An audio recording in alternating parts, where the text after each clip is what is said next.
All right, everyone. Thank you so much for your patience. We're going to go ahead and get going.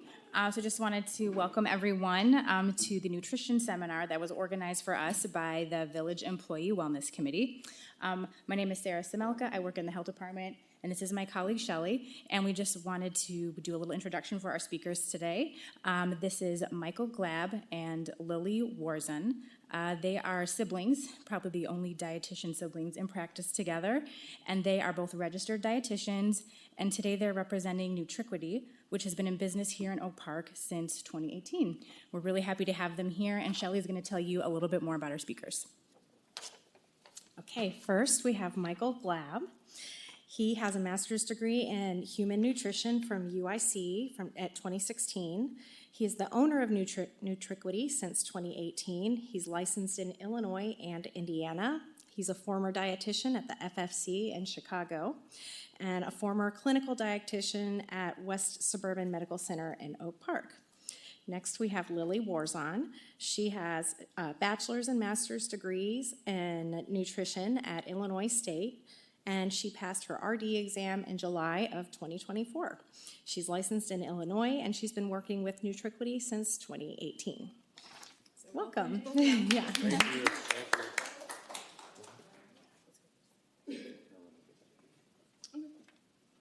All right. Hello, everyone. As we said, my name is Lily, and I'm just going to jump right into a little agenda for our presentation, starting with a brief introduction and a little opening activity. And then I'm going to jump into discussing general nutrition, balanced eating, nutrition label information, and then I'll hand it over to Michael, who will be talking about kind of what we discussed and then how to put that into practice, as well as tips for a healthy lifestyle. And then we'll leave some time for a Q&A. So they kind of introduced us, but in writing, if anyone was interested, that's kind of what we just went over. And then this is a little game that Mike and I like to play, and we will do it with like our clients sometimes. So if you'd like to participate, we call it higher or lower. Basically, we'll have a food item come up on the screen and a number with either added sugars, protein content, something like that. And then I'll have you guys raise your hand if you think it's actually higher or lower than what's listed. So first one is a 12-ounce can of Coke with 33 grams of added sugar. Raise your hand if you think the amount of added sugar is actually higher than 33. Okay, and then raise your hand if you think it's lower. Correct. All right, next one is one egg has 7 grams of total fat. Raise your hand if you think it's higher. Higher. Yes. Wait, raise your hand if you think it's higher. Okay, lower. It's lower. A lot of people do think that eggs have a lot of fat in them, and they actually don't. They're very good for you. All right, last one is one medium-sized avocado. Raise your hand if you think it's higher. Raise your hand if you think it's lower. Lower. Yes. You're correct. All right. Thank you for participating. So this is just a quick disclaimer that this is just general nutrition advice and doesn't take into account allergies and specific disease states as well as individual considerations. So just to keep that in mind. All right, so to jump right in, some of these pictures might look familiar to some, maybe not for everyone, but on our left we have the food pyramid, which was used more in the past, showing the different food groups, and then on the left is what we call My Plate, which is more commonly used today, also showing the food groups, but My Plate is a little bit more realistic and focuses more on how healthy eating is all about balance. And then on this next slide is our version of My Plate. I don't know if I can go back, just to kind of show like the difference between the two. We prioritize having half of our plate with starchy vegetables, so a little bit lower in calories and carbs, but they're abundance of nutrients, so peppers, salad greens, asparagus, cucumbers, broccoli, and then our starchy vegetables can also be included in our carbohydrate section, as well as whole grain bread, pasta, rice, beans, and fruit. And then, of course, not forgetting about our proteins and healthy fats. And then, with talking about balance, we like to have a couple different options for people to choose between their beverages rather than just sticking to one. Yeah, it could be. Just like some examples, We kind can of fit a, everything in there. It's a small little slice. but good observation. Yeah, definitely. All right, so now moving on to different nutrients. So macronutrients versus micronutrients. Our macronutrients are going to give us energy, and we want those in larger amounts, versus micronutrients are essential for our health, but we'll be able to eat those in smaller amounts. So for macronutrients, starting off with dietary fat, has lots of different functions for our bodies, including energy source. We recommend 20 to 35% of our daily calories coming from dietary fat. Eating enough of this will be able to, or enough of fat will be able to keep you fuller for longer, aid in healing and recovery, as well as reduce inflammation. A lot of these sources contain omega-3 fatty acids, which are very beneficial for reducing inflammation. Next macronutrient is carbohydrates, which is our body's preferred source of fuel. We recommend 40 to 65% of daily calories coming from carbohydrates. And what these are going to do is that they will spare proteins from being used as an energy source so that proteins can be used for their main function of building and repairing muscles. And then something we like to point out is the difference between complex versus simple carbohydrates.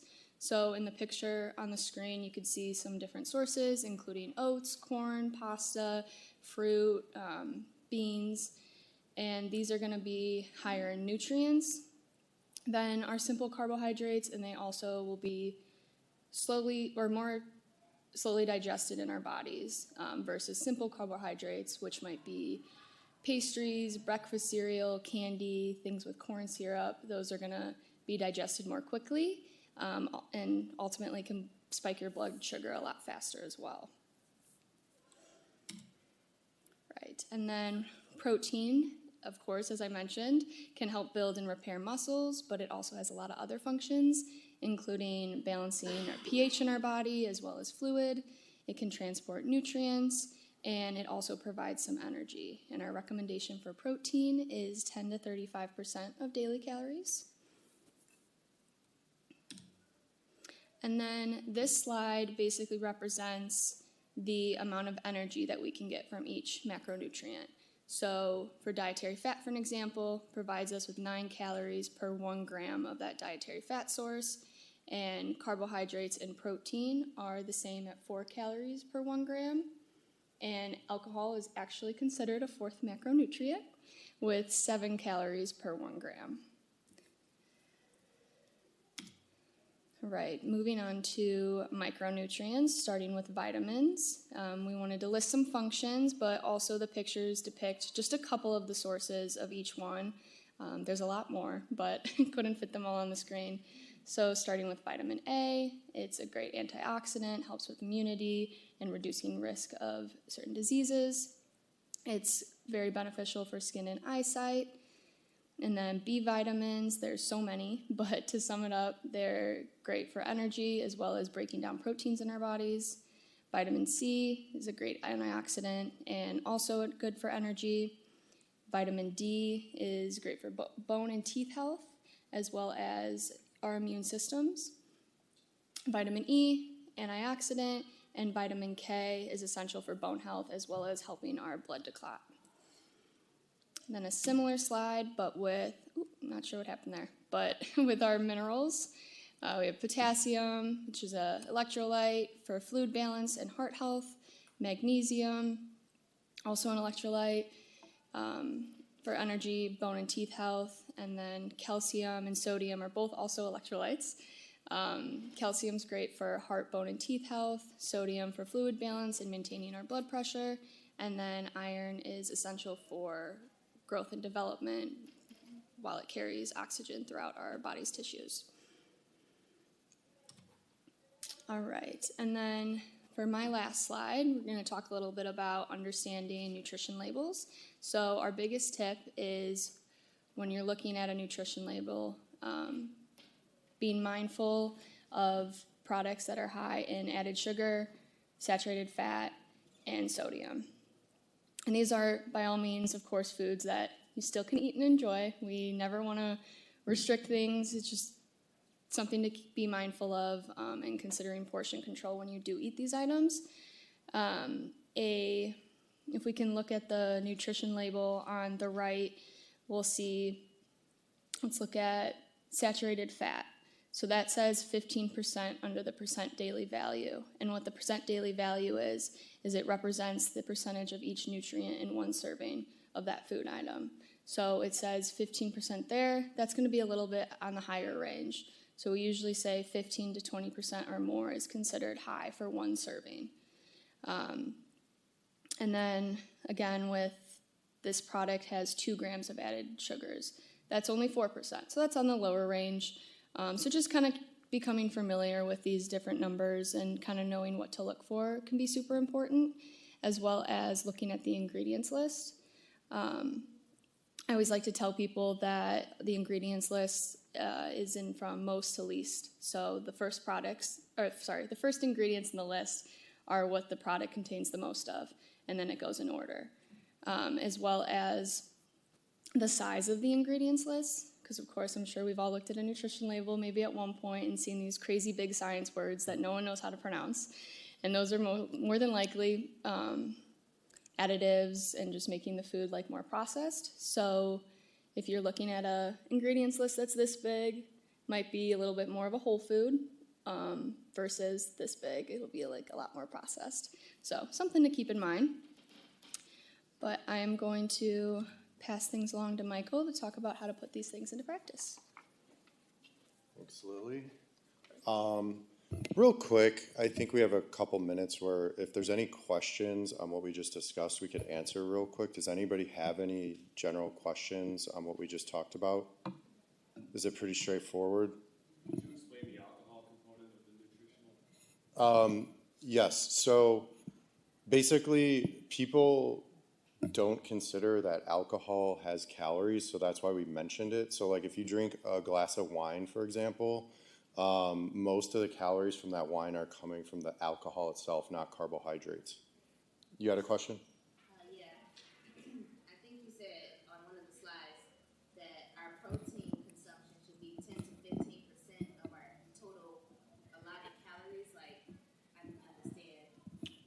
So yeah, it's 10 to 35%. So what that means is like let's just use a nice round number. If you need 1,000 calories a day to live, between 10 to 35% of those calories. So how it would break down is each protein gram is 4 calories per gram. So you have to do a little math to get there. But in general, the kind of the low end of protein intake for most people is around 60 grams a day. That's like kind of the bare minimum. Depending on your levels of activity or your stage of life, you may need more protein than that. Like I'm a bigger guy, for example. I work out 4 or 5 days a week. My protein needs are probably in the 150 grams per day. So everybody's a little different with what they need. But yeah, kind of the bare minimum for most adults is around 60 grams. But protein has some nice effects, like it requires calories to burn or to digest and absorb it, and it's also very filling for a lot of people. So there's some nice benefits there, and it can be really helpful to spread it out throughout the day. You can go ahead and eat if you want. Sorry, any other questions? All right, cool. So yeah, the big thing now is like, how do we put this into practice? I think that's what most like working people are asking is, I kind of know what to do in terms of eating. I just don't know how to practically apply it. So let's get into that a little bit. So when it comes to meal planning, the big thing is you want to think ahead a little bit, but also, you want to have multiple kind of ways to deal with life, right? If everything's going great, you can plan and batch cook a meal and have some extra leftovers, right? But does every week go like that? Does every day go like that? No. So let's start with if things are going well. Planning for the week. You can break down things in chunks of 2 to 3 days or a day at a time, or you can do it in a week. So I even have some clients who do 2 weeks or a month. I mean, it's whatever works best for you. But yeah, some people I don't know, they like to get real into it. So yeah, it really is. But that's super rare. And again, that's why I recommend having multiple layers of plans, because you could plan for like a month or a week ahead, but something could go crazy and your time might be, your time schedule might change. So you want to check what ingredients you have on hand, right? So what do you have in the freezer? What do you have in the fridge? What do you have in the pantry? So that gives you kind of an idea of like, okay, this is what I need to purchase at the store, or, for my online grocery delivery, or for that pickup. Because we do have those options now, and it's good to take advantage of those options. So based on what Lily was telling you, one of the big things we want to do is consider the different food groups. By getting a little bit of everything on the plate at our meals, that ensures we're getting all the nutrients we need to be energized, stay full, and have a good day. So proteins, fruits, vegetables, whole grains, dairies, healthy fats, all that good stuff. So that's a super important starting point. So when we go grocery shopping, it's critical, I think, to go in with a plan. How many people go to Costco and just impulse buy a bunch of stuff they don't need? You know what I mean? Like, you gotta go in with a plan. So it's a good idea at the bare minimum to choose at least a couple different fruits, vegetables, whole grains, and lean proteins. That way you have some options so you don't get bored, at least 2 options. Sometimes if we just stick to one thing, it can get boring real quick. There's some people who do great in those situations, and then there's other people who like to have variety. So that's why I suggest picking at least 2. That can also help with mitigating food spoilage. So if you're getting a ton of extra fresh produce, you could be at risk of spoilage and waste if you don't plan it out right. But we're trying to plan it out right. So the other thing I think people forget to do is utilize the frozen section and canned goods. Those can be very helpful, especially for your backup plans. For example, frozen vegetables, they're frozen at the peak freshness, so they have all the nutrients you want in them. But I think the only thing that turns people off sometimes is the texture. So it doesn't have to be an everyday thing, but it could be a nice backup. I had some frozen broccoli last night, and it's certainly not my first choice, but it was a pretty suitable replacement for cooking fresh broccoli, but I didn't have to do any cooking, which was great. And also, frozen meats or fish, and even frozen dinners can be a decent option once in a while. For example, Trader Joe's has a nice selection of pretty balanced meals, such as a chicken chipotle bowl or a chicken shawarma bowl. They're, I want to say, 450 calories or less. They got about 20 grams of protein, 5 or so grams of fiber. So these are pretty solid options out there. Again, I don't necessarily recommend that for everyday use, but that's a good plan B or C type situation. Okay.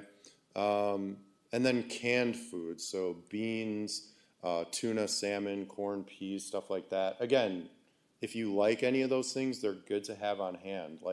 If I don't want to cook a dinner, I could take some canned tuna or salmon and make a sandwich, and with a little mayo and lemon and things like that.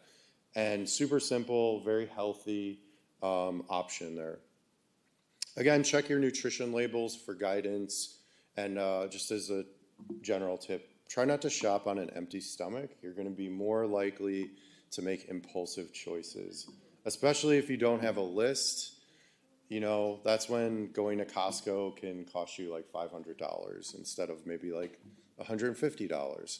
So just a little tip there.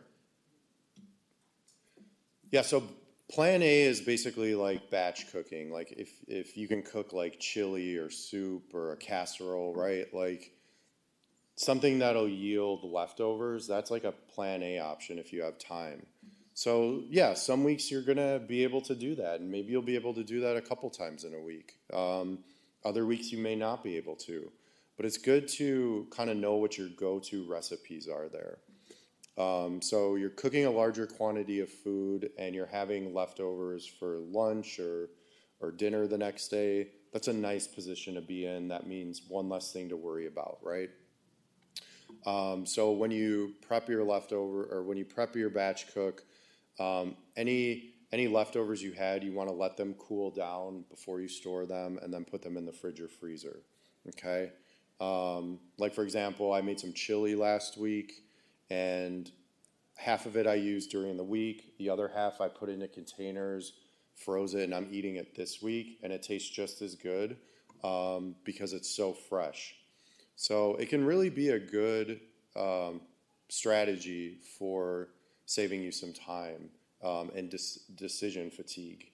So one of the big things we see with people who aren't planning is that they have a lot of decision fatigue, meaning like, what should I do tonight for dinner? Where should I order from? Is this healthy? And it causes all kinds of like stress, anxiety that's unnecessary. So we want you to have one less thing to worry about. So that's where just a little bit of planning, a little bit of forecasting can save you a lot of hassle. Yeah, so it's good, like we talked about, it's good to have options. One strategy is to like alternate foods or alternate recipes throughout the week. That can really help with variety. So if you have like at least 3 options, that's a good situation to be in. So you're not getting bored. All right, so plan B is like 10-minute or less options. So these are things that require little to no cooking, okay? So you're thinking like sandwiches or wraps, smoothies. Adult Lunchables is another one that Lily's a big fan of. Or think of things like cooking eggs with toast or tortillas, adding some beans and salsa, right? It doesn't have to be anything fancy, but it just has to be, you know, nutritious and tasty, right? Like, we don't need to have a 5-star kitchen like Alinea for dinner every day. Like, it's okay to rely on these staples. So sandwiches or wraps is a good one. So this can be taking like deli turkey or tuna, or even like just having like a classic peanut butter and jelly sandwich. Use 100% whole wheat bread or sprouted grain bread preferably, as it's higher in fiber and more filling. And you know, you can have like, if you're doing like a turkey or tuna sandwich, that's a good opportunity to add vegetables either on the sandwich or on the side. And you know, add a little dressing or hummus in there to give it a little extra taste. Smoothies can be another really good quick meal, especially like for breakfast. So the idea here is you're basically having a meal in a drinkable container. So a real easy kind of way to go about it is you take a cup of frozen fruit, a handful of leafy greens, a scoop of protein powder, or about a half a cup or so of yogurt. You can even put a tablespoon of nuts or seeds in there. That gives you a, you know, blend it up for 30 seconds. That's a nice, balanced, you know, drink basically, meal in a glass. So that way it's something that's under 10 minutes and it's very nutritious, it's filling. You're less likely to impulsively eat that morning because you had something balanced with lots of fiber and protein. You'll be very happy. Adult Lunchables is another one. So everybody remembers Lunchables, right? Maybe you still give them to your kids or eat them yourself. Like, so what we're doing here is just elevating that a little bit. So adding, you know, fresh or even dried fruit, chopped up vegetables, maybe a few nuts, some deli meat, a hard-boiled egg, crackers. So basically whatever you like, that kind of checks off the boxes on that plate, right? So this can be a very nice situation. They actually have like, like those little meal prep containers where you can put your different portions in. So you can like make those in advance too. So these are what I call the Plan B, 10-minute or less type options. So again, you're in more of a rush. You might not have time to meal prep. This is where you want to exercise that Plan B. All right, so then Plan C is having like healthy takeout options. So I heard that there's like some places real close by here that's just like easy to go to. So with this, it depends on what's around you, right? So I'm kind of taking into consideration, like in the general Oak Park area, we have Chipotle, or we have like Mediterranean places, or we'll have like, I grew up by Pete's Hot Dog Stand on Ridgeland and Roosevelt, right? So, like for example, at Pete's, you can get a grilled chicken sandwich. Super healthy option, and they make a great grilled chicken sandwich. So, a place like a hot dog stand or a Wendy's, for example, will generally have like a grilled chicken sandwich or a grilled chicken wrap, or a salad where you can get grilled chicken on it. And that's a nice thing to get from those places. It's going to be very filling. It's going to check off the boxes. Yeah, are they going to use a whole grain bun? Probably not, but like we can make some exceptions in these times. They'll probably have lettuce and tomato on it at least, right? So that's a good option. And if you're going to somewhere like Wendy's, they usually have nice side options like side salad, fruit, or baked potato instead of fries. And even for like bigger guys like myself, I'll recommend getting like 2 sandwiches or wraps, because that's about the same amount of calories as like a fries or a milkshake. And those calories from the chicken sandwich are going to go a lot further than they are from like a milkshake or fries. So if there's somewhere like something like a Chipotle, or like in downtown Oak Park, for example, there's Jerusalem Cafe, where you can get like Mediterranean type food. These can be good situations as well, but also situations to be mindful. When you go somewhere like Chipotle and get a burrito bowl, it can be very healthy and balanced, but it can also like go off the rails quickly. So if you're getting like guacamole, cheese, sour cream, that's almost another 500 calories just from those things. So we want to be strategic about how we order from these type of places. So for example, if we go to Chipotle, getting like a chicken or steak, that's your protein. Beans and rice would be like your carbs. And then again, probably choose one of those dietary fats like sour cream, cheese, or guacamole, because if you start layering those on, it can get out of hand real quick. But this is also an opportunity to add vegetables. So they have like a stir-fried veggie option, or like a fajita veggie option that you can add, veggie salsas that you can add on there. So those are nice things that are quick and can keep it nice and balanced. Tacos can be another good one. Again, that can get out of hand if you start layering extras on it. And if you're having like a big thing of chips and guacamole with it, you want to be strategic. Again, this is like assuming you're not going out for a special occasion. It's just like Tuesday night and you need something to eat. Like, big difference between that and a special occasion where you might want to go out and enjoy everything, right? So we have to have a little context here too. Salads can be a good choice, but they can also, again, present their own challenges. So sometimes I'll see people order salads. They'll have nuts, they'll have cheese, they'll have avocado, eggs, bacon. Like, that is going to be a salad pushing 800 or more calories. And that won't even fill you up. Because usually a lot of salads, and that's not, I didn't even mention dressing. At Chick-fil-A, I've seen the packets of dressing, 350 calories just from the packet of dressing. So that's why we need to just have a little bit of strategy going into these situations. All right. Maybe it's like, hey, I'm going to use half of this packet of dressing. Or maybe I have my own dressing at work, that type of thing. But yeah, the other thing is like, I think is an area that can save you some calories is like beverages. So choosing like water, diet pop, over like regular pop, juice, milkshakes, stuff like that, can really make a big difference because those calories don't fill you up at all when you drink, a pop, right? So again, so now you have an idea of how to layer your options. Plan A is when everything's going great. Plan B is kind of when things are, okay, but maybe I just don't want to cook or ran out of a couple things. Plan C is when shit hits the fan. Okay? So now you got a little something for everything. Cuz it's going to hit the fan eventually, right? Like we have to be ready for it. And same for snacks. We want to think about snacks, right?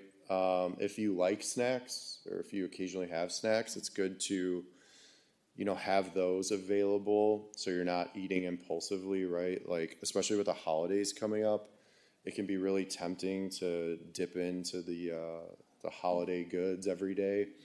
So sometimes having your own snack can kind of kill that craving. Or maybe you're just a person who needs like an afternoon boost and you get an afternoon boost from calories, right? So this can be like a protein bar. My favorites are RX bars or Aloha bars from a nutrition standpoint. They're pretty whole food ingredient based and they're very nutritionally balanced and they taste really good. Some simple pairings could be like a string cheese and an apple, Greek yogurt with like granola or fruit, a hard-boiled egg with like 2 of those cutie oranges, or a 1/4 cup of nuts with a banana. It's a couple whole food examples there. So don't forget snacks if you are somebody who does like to have snacks. I'm just going to grab a sip of water real quick. Thank you.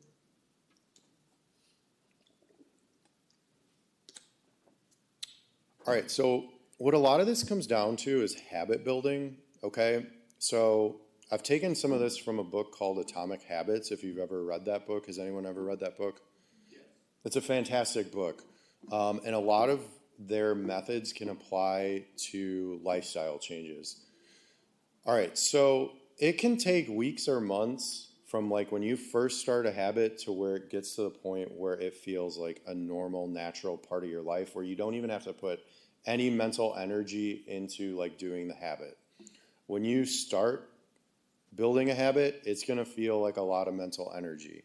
So keep that in mind. That's normal. That's part of the process. As time goes on and you get more repetitions with that habit, it's going to become more natural and feel easier. So a couple quick ways to implement habits. One is called habit stacking. So this is where you attach a new habit to a current habit. So for example, if you're someone who wakes up in the morning and drinks coffee and you may not eat breakfast, well, you can attach that habit of starting to have a breakfast with your coffee, okay? And it doesn't have to be like a big full breakfast. It could just be like having some toast with like peanut butter or an apple and yogurt. Like it doesn't have to be anything big, but it's getting you in that habit of like getting some energy, okay? And that is a way to habit stack. So again, you're attaching a new habit to a current habit. Another way to habit build is to make it easy. So you're decreasing friction to performing a new habit. So for example, if you want to cook dinner, maybe you're washing your dishes earlier in the day so you have them available. Most people have dishwashers, so, run your dishwasher, right? But if you don't, it might be a little harder. You want to wash your dishes in advance. So that makes it easier for you to come home and want to cook. A lot of people I work with will be like, I come home, there's like a full sink of dishes, I don't want to do anything. Just that mental, like, kind of a barrier, right, of seeing the dishes will prevent you from wanting to cook, potentially. So we want to make it easy. We want to prime the environment. That's another way to make it easy. So, for example, to make a smoothie in the morning, if you keep your blender on the counter and maybe like a jar of protein powder next to it, that's kind of like a reminder, right? Like I can make this real quick. Whereas if you have that stored in a cabinet down below and it's way in the back, you're gonna be like, I'm probably not gonna do that. The other thing is automating your habits. So, for example, like with grocery shopping, you could do a grocery order, like a weekly grocery order where it's either for pickup or delivery, and just have that on rotation when you're going to be in town. That makes your life easier by automating that habit. Every week you're getting fresh produce, fresh meat, whatever other foods you need delivered, and that's just going to be an automatic thing. You don't have to think about it. It's already done for you. Really, the only time you have to think about it is if you're not going to be around and you need to cancel it for that week. So anything that can make the habit easier, right, is going to be helpful. Another critical piece of this is mindful eating. I don't think people talk about that enough, but you're basically making more conscious food choices instead of just eating, without thinking about it. And you're also trying to differentiate between like physical hunger, which is like, your stomach growling, or maybe you're feeling a little tired or irritable, hangry as they call it, right? Versus like psychological hunger. Maybe this is a reaction to stress or you're bored. You get home from work and you're like, oh my God, what a long day. And then you're already starting to think about all this other stuff you have to do. And then you're like, I don't want to deal with this. I'm going to eat some chips.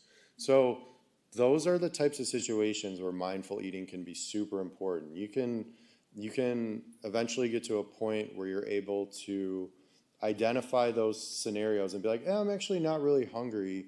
Maybe I just need to like take a bath or write in my journal or go for a walk or talk to a friend or talk to your partner or something like that. So some strategies here: checking in with your hunger cues and your emotions can be really helpful before eating to see if you're actually hungry. So again, and this can occur at work too, right? Like it's 2:00, you've had a stressful morning of meetings. Do that check-in. Am I actually hungry, or am I, a little emotionally fatigued right now? Distractions, so eating in front of the TV, the tablet, or with your phone, especially things out of a package, right? That is a very risky time because all of a sudden that bag of chips can be empty.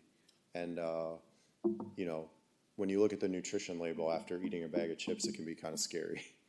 So limiting distractions can be helpful. Getting the setting right can be really helpful as well. So eating at the kitchen table, the dining room table, or in the cafeteria instead of at your desk, on the couch, in bed, those are not real. Like you wouldn't sleep in the bathroom, right? Like you want to eat where it's meant to be eaten. Slowing down is really helpful. So we're always like go during the day, right? So we take that sometimes into the way we eat. Oh my God, I got to eat I got 10 minutes to eat and then I got to go to a meeting. That's like an unpleasant situation, right? So we're like eating quick, and then it might cause like some digestion issues. We might still be hungry for a while, and then we might be prone to eating more because like our hunger or our fullness cues take about 20 minutes to really kick in. So if we eat in 5 minutes, we might still be hungry for another, 10, 15 minutes or more. So slowing down can really help with that. So chewing slower, putting the fork down between bites, having conversations with like family, friends, or coworkers, if we're eating in person, that type of thing. And then recheck with your fullness cues at the end. Did this meal satisfy me? Am I still a little hungry? Why is that? Did I drink enough fluids? Maybe I just need some fluids. Maybe I just need to give it like another 10 minutes till I feel full. So just that increasing that mindfulness is a very underrated component of nutrition. All right, so finally here, keys to success. So sustainability and consistency, like the reason you're not seeing us up here promoting like a diet is because generally diets don't work. So finding a pattern of eating that works best for you, this takes a little time. Realistically, give yourself a couple months to try some things and figure it out. It takes time, but eventually once you do figure out what works best for you, you can carry that forward in a sustainable pattern. Embrace the entire process. Like again, if you're embracing that you're going to like learn from some failures and succeed from some of the things that work, that's a good mindset. But if you go in just thinking like everything's going to work on a certain time frame, that the way you want it to, that's unrealistic. So there's no shortcuts. It does take time to build habits. So think about any time you've learned something new, whether it's like a language, a sport, a hobby, whatever. It takes time and practice till you really kind of master it, right? But find joy in the lifestyle. Like do things you like, eat foods you like, do movement that excites you, do things to help manage stress that you enjoy or that help you feel more calm, and definitely get sleep. Like sleep is a big issue for a lot of adults, and we need to make sleep a priority for sure. So emphasize whole foods, but the mindset should be what foods to add. Not like, don't focus on, we all kind of know like it's probably not a good idea to eat Skittles every day, right? So we don't want to just say, oh, I can't eat Skittles, but let's focus on what we can eat, right? Let's eat more fruit. Let's eat more vegetables. Let's eat more whole grains, lean proteins. And when we really want to have some Skittles from time to time, it's not a big deal. And then consider the positive health outcomes a healthy lifestyle can provide. So many different types of improvements, energy levels, your blood work, your endurance, your strength, mood, weight management, and just overall quality of life. So nutrition is a big part of having that high quality of life, avoiding chronic conditions, and just being able to go about your day without any extra, issues. So that's it. Any questions? What's your take on the frequency of meals? I do a lot of fasting because I have a weight problem. So what's your take on how often? Yeah, it's different for everybody, of course. So like kind of the typical person I work with, they're generally hungry every 3 to 4 hours. So, but again, like let's use me for example. I'm a bigger guy. I probably need to eat like 5 times a day. Okay, so I'm probably eating every like 2.5 to 3 hours. It depends on your situation. So like if you're fasting, let's say you got like kind of the typical fast routine that's popular these days is like 16-hour fast, 8-hour feeding window. Okay, so you got 8 hours, okay? If someone needs 2,000 calories in 8 hours, that can be potentially difficult if you have to eat every like 2 hours to get 500 calories. So again, it's the unfortunate answer is it depends. So like if you're following an 8-hour fast, if you feel like you're able to get what you need in that 8 hours and that you're feeling good for those 16 hours, that's great. I think what really matters is, are you getting the nutritional balance in that 8 hours? Are you getting, you probably want to emphasize protein at your meals and snacks. You probably want to make sure you're getting enough fiber at your meals and snacks. So that by the time, that window's over, you're feeling good and ready to go for 16 hours. But with fasting too, there is like an adjustment period if you're just getting into it. And that adjustment period can take like, 4 to 6 weeks for some people. Other questions? All right. Just thinking Oh. on that, Yeah. just in the context of a healthy day, and it's different for everybody, and then also like that glycemic index, and planning your meals based to your needs that you notice throughout that 4 to 6 week process that it may take to develop a habit or understand your body better, but like when to eat carbohydrates versus when when you know that your body's not gonna benefit from it, and you know, like, can you speak to that at all? I mean, because like every 3 hours or so, like have something to eat is what I kind of buy, but I know that certain times of the day it's no carbs or I'm gonna die, and then certain times of the day there's definitely carbohydrates or I'm gonna die.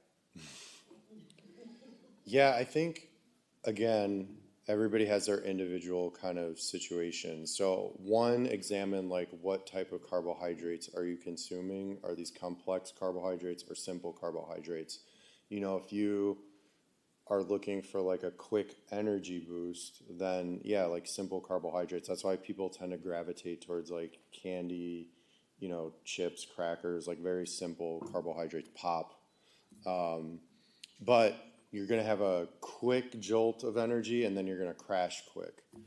So, yeah, if you're someone who just kind of knows, like, hey, even if I eat a complex carb, it just kind of, I don't do well with it. Like, for example, like men and women process, they have like kind of different fuel levels. Like, men typically are more carbohydrate fuel based. Women might be a little more on the dietary fat side.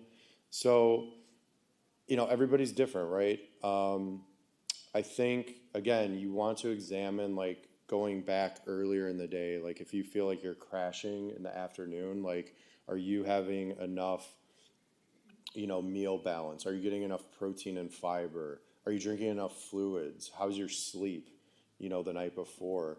So yeah, it can be a little more complex than that, but you know, I do notice a lot of people don't drink enough fluids, and I think that really affects their energy levels too. So, yeah, hopefully it kind of shows you like how you kind of need to look back before you look like where you're at now and for the rest of the day. It can really make a big difference. Any other questions? All right. Well, thank you guys so much for your time and for having us. If you guys need anything, I have on an individual level, I have business cards. I'm right in Oak Park, and we're happy to work with you if you need it on an individual level. Thank you.